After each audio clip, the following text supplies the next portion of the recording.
पप्या उठायचं बघ, कॉलेजला माझा बाप जायचा का?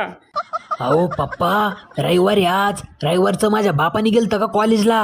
रविवार आहे आज? ए मम्मी, यांची रात्रीची उतरली नाही वाटतं. हे लागलं भुकाय बघ परत. महिना अखेर आली की हे इंग्लिश बंद करीतं आणि हातभट्टी येतं आणि माझ्या डोक्याला त्रास देतं. तरी रात्रीच मला राजाचा फोन आला होता. म्हणला म्हातारं नीट पोचलंय का घरी. लिजिम खेळत जाताना दिसलाय. मी हातभट्टी पिल नाही तर इंग्लिश पिल, तुमच्या पैशाची पेतो का बडव्यांनो? हा, हा हा हा हा हा हा. स्वतःच्या कष्टाच्या पैशाची 10 रुपयाला देशील ना मला, तवावर तोंड करून बोल. लय शहाणपणा करून नाही बोलायचं बापाशी बोलताना. काय बरं भुकायचं बंद करा की आता, नाहीतर लिव्हर फुटून मारसाल आणि गाव गोळा करसाल. 10-13 घालायला लागायचा. खर्चाचा कार मोकार बिनकामाचा. बडव्या, माझ्या जीवा उठला काय? लाज नाही वाटत का बापाशी असं बोलताना? हा,